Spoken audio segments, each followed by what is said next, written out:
Vous avez de la place ici si vous voulez.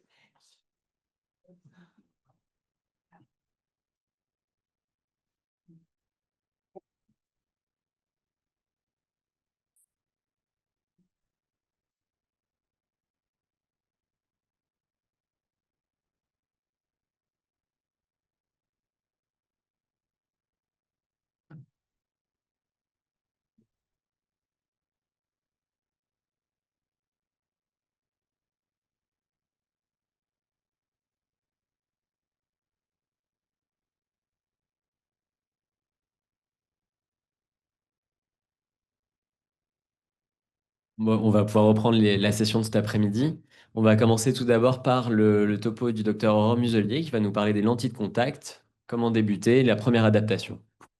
Merci beaucoup d'être venu. Bonjour, merci. Bonjour à tous. Merci beaucoup pour l'invitation. C'est bon? Alors, je suis ravie de venir vous parler de contactologie. Alors, on va faire un petit parallèle. Ce que je vais essayer de vous faire, c'est que vous montiez sur les skis et on va faire de la piste verte. Et je voudrais que vous montiez sur les skis en contactologie et vous montrer que finalement, le plus dur, c'est de monter sur les skis et c'est pas de descendre votre première piste. Alors, voilà mes déclarations. Alors, pourquoi ça vaut le coup? Parce que faire des lentilles, en fait, c'est très, très gratifiant, déjà pour vous-même et pour vos patients. Vous allez leur apporter une grande liberté, que ce soit esthétique pour le sport, ils auront plus de correction, ils vous seront très très reconnaissants. Pour ceux qui feront de la chirurgie aussi, c'est aussi un moyen de les fidéliser. Les adapter en lentilles, c'est des futurs candidats à la chirurgie. Alors, une des premières choses, si je puis dire, c'est d'éviter la surprise. En fait, c'est quand vous êtes en consultation, si vous avez déjà pris le patient suivant et votre secrétaire vous envoie un petit mot par le chat interne. En fait, monsieur machin, il veut une ordonnance de lentilles, ou que vous attendez le lendemain le coup de téléphone de l'opticien ou du patient, j'ai pas eu mon ordonnance de lentilles. C'est sûr que là, vous allez faire des bons pour lentilles, ça va pas aller. Donc, soyez proactifs. Pendant votre examen, ça prend pas de temps, vous examinez le segment antérieur, vous leur dites, et en fait, vous portez déjà des lentilles, vous êtes porteur, vous voudriez en porter. Soyez proactifs. Il y a beaucoup de gens qui voudraient porter des lentilles et qui n'en portent pas parce qu'on ne leur propose pas. Pourtant, ça ne vous vient pas à l'idée à un myope de lui dire, vous ne voudriez pas vous faire opérer? Franchement, sincèrement. Donc, proposez les lentilles. Alors, qu'est-ce qu'il faut savoir sur une lentille souple? Donc, une lentille souple, ça a des propriétés. Il faut que ça transmette l'oxygène. Il faut que votre cornée, elle n'ait pas d'hypoxie. Une lentille, c'est hydraté. Elle a de l'eau. Une lentille, vous la tenez sur votre doigt, donc elle a une espèce de rigidité. Ça s'appelle le module de Young. Une lentille, c'est lisse à la surface parce que si c'est pas lisse, on voit rien, s'il y a plein de dépôts. Et ça, c'est la mouillabilité. Et votre lentille, votre paupière, elle va passer des milliers de fois par jour dessus. Donc la lentille, il y a un coefficient de friction, c'est l'habilité des paupières à bien passer dessus. Et il faut que ça se fasse bien, parce que vous imaginez que si ça frotte comme ça ne va pas être très agréable. Donc ça, c'est les caractéristiques géométriques des lentilles. Globalement, toutes les lentilles du marché aujourd'hui, les innovations, elles ont des caractéristiques qui sont bonnes, quels que soient les laboratoires, si vous prenez les dernières générations. Donc ça, vous les mettez dans un coin de votre tête. Globalement, toutes les lentilles, elles ont des bons... Alors après, il y a des choses qui diffèrent, mais elles ont des bonnes caractéristiques. Alors comment faire? Il y a des étapes, on ne va pas en parler, l'interrogatoire. Réfraction du jour, c'est important. L'examen de la surface oculaire. Vous aurez deux choses à faire, c'est choisir votre lentille, la contrôler, et puis après, l'éducation, vous pouvez la déléguer, vous pouvez la faire. Et puis l'ordonnance qui est obligatoire. Alors comment on fait pour choisir sa lentille? Déjà, il va falloir savoir... Qu'est-ce qu'il veut porter, votre patient? Il veut la porter tous les jours, pas tous les jours, occasionnellement, pour quel type de port? Donc, vous allez vous orienter mensuel, journalière. Il va y avoir de nouvelles modalités qui vont sortir aussi. Quel matériau? Il y a un matériau à retenir, c'est vous prescrivez une lentille en silicone hydrogel en première intention. Donc, les Moïse, les Délice Aquacomport Plus, toutes les lentilles en hydrogel, vous les oubliez. D'accord? C'est silicone hydrogel depuis les années 2000. C'est ce qui vous permet de bien laisser passer l'oxygène. Ça permet d'avoir un port extensif pendant la journée. Les patients, ils mettent leurs lentilles de 7h à 22h, 23h. Donc, silicone hydrogel, vous ne réfléchissez pas. La puissance, vous avez fait votre réfraction du jour. Il faut faire attention à la distance vers œil, c'est-à-dire que pour des amétropies à partir de 4 dioptries, il faut vous référer au tableau de conversion. Généralement, dans les logiciels, c'est direct, d'accord? Sinon, vous allez surcorriger vos myopes, sous-corriger vos hypermétropes. Donc, pensez-y, c'est très facile. Et vous avez vu, je ne vous parle pas de paramètres de rayon et de diamètre parce qu'on s'en fiche. On s'en fiche parce que, en fait, quand on regarde la kératométrie, c'est les 3 millimètres centraux. La lentille, elle s'étend sur la conjonctive, la cornée. On s'en fiche, il faut poser la lentille, voir si elle bouge. De toute façon, les paramètres, ils sont fixes. Il y a un laboratoire qui donne 2 rayons, mais on s'en fiche. Par contre, on s'en fiche pas, il faudra le noter sur l'ordonnance. Alors, qu'est-ce qu'il faut faire? Idéalement, il faut accepter de perdre quelques minutes pour poser la lentille pour la contrôler, vérifier l'acuité visuelle. On va regarder comment est le reflet spéculaire. Donc là, vous voyez, elle n'est pas très propre. La lentille, il ne va pas bien voir, elle ne va pas être confortable, il va y avoir des dépôts. La lentille, elle doit être centrée. Et puis, elle doit déborder. Voilà. Et puis, la lentille, elle doit bouger et vous pouvez faire un petit push-up. Donc, je vais vous montrer. Là, la vidéo, elle va peut-être vous paraître longue. Pourtant, elle dure que quelques secondes. Ça y est, le contrôle de lentille, il est déjà fini.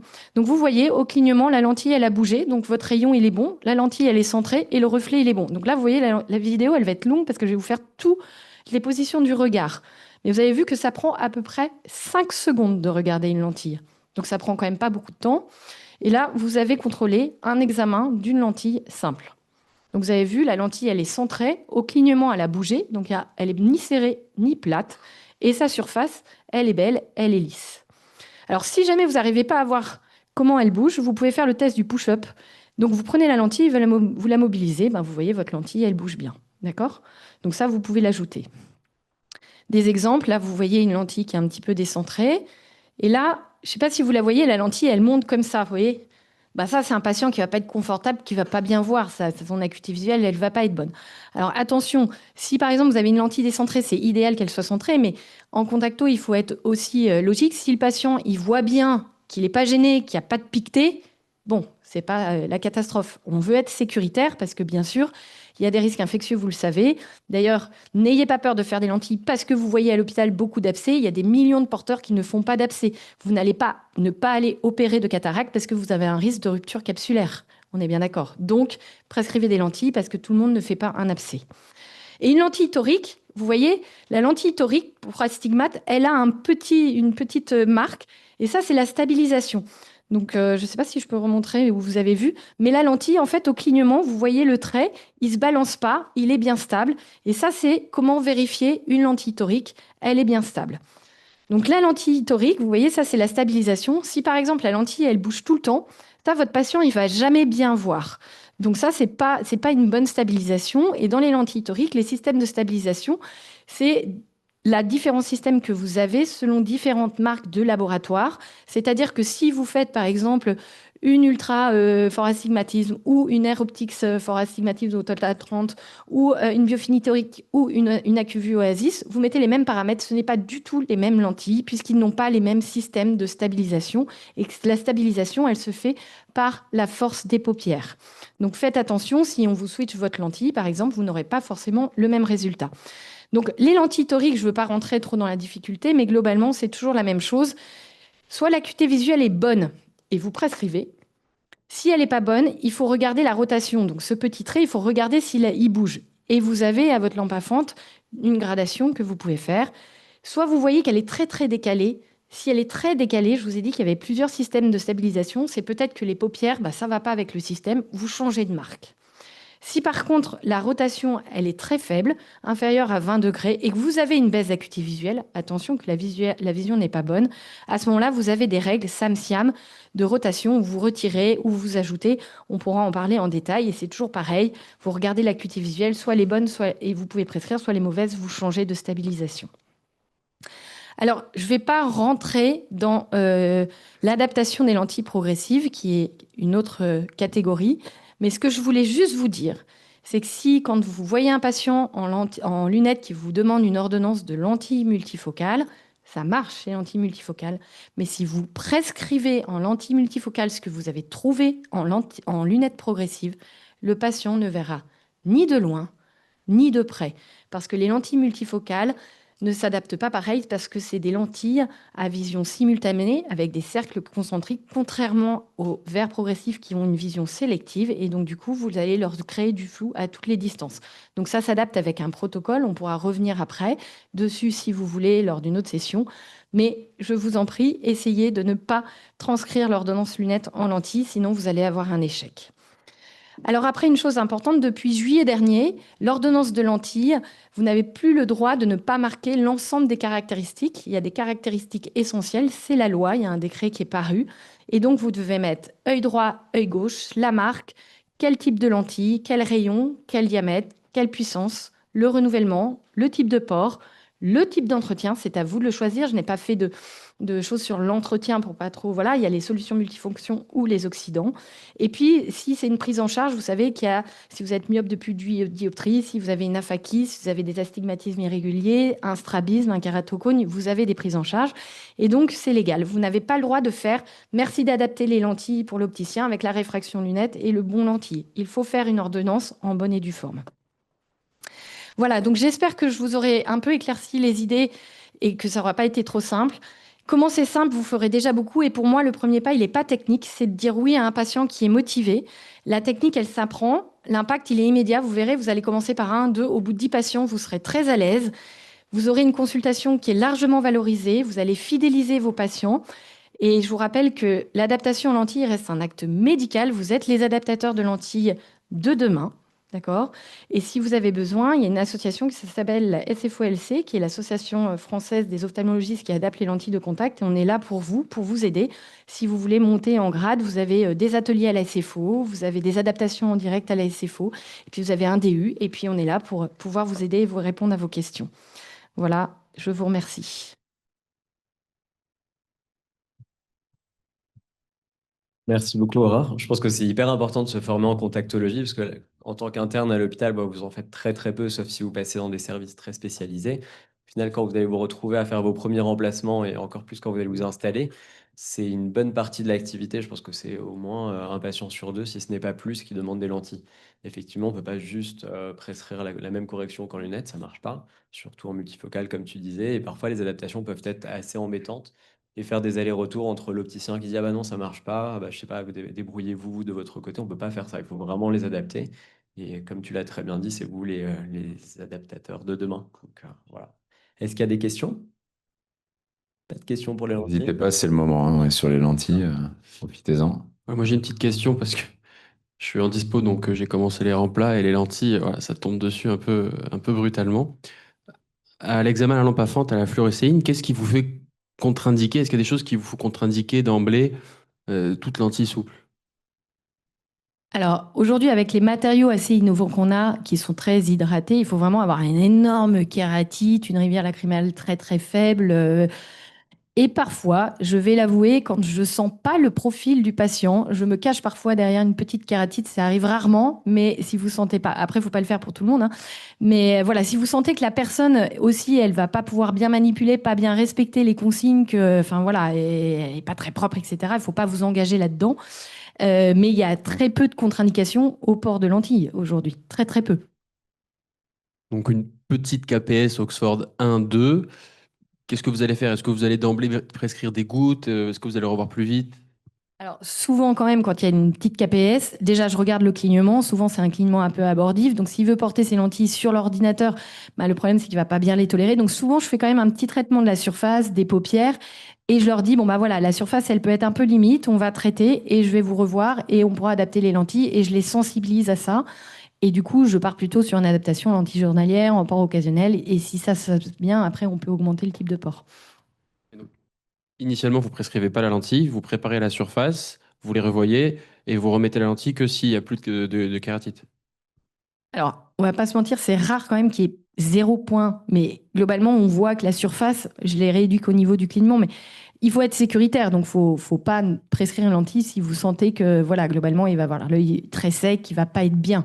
Mais bon, souvent, quand même, avec le traitement, la kératite a souvent diminué, même s'il reste 1 ou 2 points. Je le mets en jetable journalière, pas en port extensif, en port occasionnel. Et généralement, ça se passe bien avec des matériaux silicone hydrogel, très bien hydratés. Aujourd'hui, toutes les dernières innovations, vous avez plein d'agents hydratants qui permettent d'avoir un confort très amélioré chez nos patients.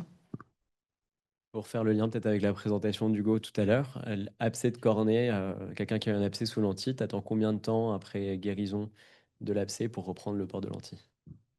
Alors, quelqu'un qui porte des lentilles souples pour de manière entre guillemets esthétique, où c'est pas fonctionnel au niveau de la vision, je fais au moins 3 à 6 mois déjà pour le prévenir que bah, globalement, il y a eu bêtise. Donc voilà, et qu'ils comprennent que c'était pas rien. Parce que souvent, en fait, il y a des patients, ils font ça, et puis au bout d'un mois, on leur dit, ah bah pas de problème. Et souvent, c'est ceux-là que vous revoyez au bout de 6 mois avec exactement le même problème. Quand ils ont été, je leur dis juste, pendant 3 à 6 mois, c'est pas de lentilles, vous avez fait une infection, il faut que votre surface, elle se répare, vous avez eu des collyres, donc la flore, elle est modifiée, donc pas de lentilles, et je les revois à 6 mois. Et souvent, voilà. Alors, il y a des contactologues qui disent qu'ils réadaptent constamment en lentilles rigides. Moi, c'est pas toujours le cas. Ça dépend de l'abcès qui a été fait, ça dépend de, voilà, de ce qui s'est passé, etc. Mais c'est une discussion et il faut sentir le patient. Il y a des patients que je réadapte pas. Et peut-être une dernière question, juste pour les lentilles multifocales, au niveau de l'addition, est-ce qu'il y a des règles particulières à voilà, mettre en Alors, lot plutôt ou des c'est choses un comme grand ça? oui. On ne commence jamais par des high. En fait, les règles des multifocales, j'ai pas voulu vous perdre. C'est pas que je veux pas, mais c'est particulier. Si déjà vous arrivez à faire toutes les lentilles, mais on pourra revenir dessus. En fait, il faut faire un max convexe. En fait, il faut saturer énormément vos patients et baisser l'addition. Si vous commencez par des additions fortes, le patient, attention, on pense qu'avec une addition high, on va les faire voir de près. En addition high, quand vous mettez les patients, ça veut dire que vous les faites lire à 20 cm. Donc en fait, les patients ils ne voient ni de près ni de loin. Donc la règle, c'est de commencer par des lots tout le temps. Et si jamais c'est pas assez, vous augmentez. Mais le secret, c'est saturer et commencer par des lots. Et au pire, il rajoutera une petite paire, mais il vaut mieux commencer par des lots et qui soient un peu juste de près que de commencer par des high où il verra ni de loin ni de près et il va abandonner. D'accord? Donc ça, c'est sûr, jamais de high. Moi, enfin, globalement, je fais 3 paires de lentilles en high dans l'année, hein. Enfin, quand j'en fais une, je me dis, mince, j'ai dû... voilà.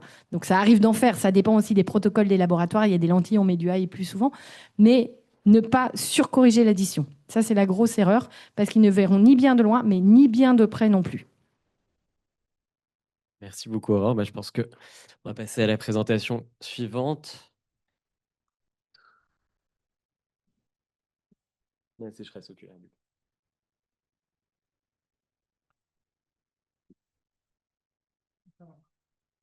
Bah, entre lentilles et abcès de cornée, on va parler de...